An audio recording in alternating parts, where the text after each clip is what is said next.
আসসালামু আলাইকুম গাইস। আমি একটু শুয়ে শুয়ে ভিডিওটা করতেছি, সমস্যা নাই, আমি একটু ক্লান্ত। আলাউদ্দিন জিহাদি, তিনি নিজেকে দাবি করে আমি সুন্নি এবং আমি জিহাদি।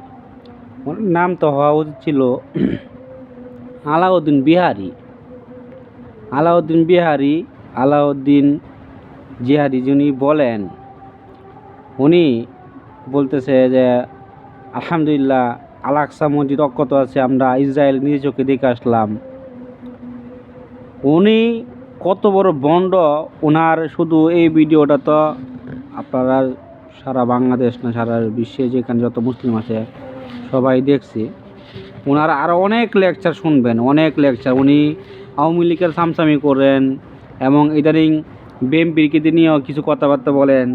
একটা লেকচার দেখলাম, উনি বলতেছে যে আওয়ামী লীগ তো এখন মাঠে নাই, এখন বিএনপিকে মাঠ থেকে তার একটা পায়তারা চলতেছে। তার মানে উনি কী বুঝতে চাইতেছে, মানে জামাতকে নিয়ে কিছু কথা বলতে চাইতেছে আর কি, যে জামাতেরা আওয়ামী লীগের মাঠ থেকে তারাইছে, এখন বিএনপিরও তারাই এরকম কিছু বলতেছে, তাই না?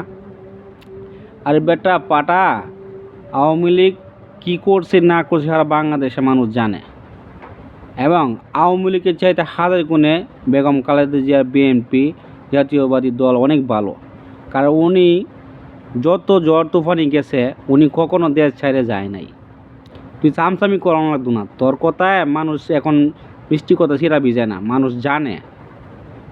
আলাউদ্দিন জিহাদি, তোমার বিরুদ্ধে মানুষ এখন কেন এত লাগছে তুমি জানো?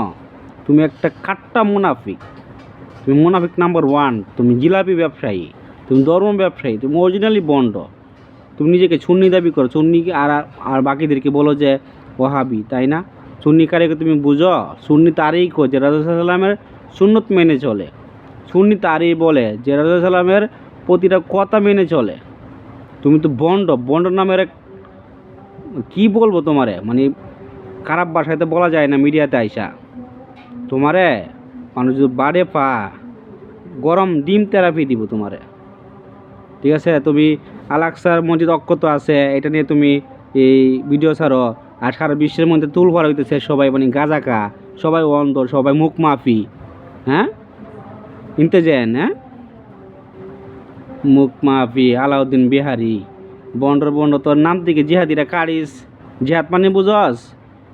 হ্যাঁ, তুই যেহানে গেছ এন না গিয়া ফিলিস্তিন যাই দেখ জিহাদ কারে কয়, বন্ডর করে বন্ড।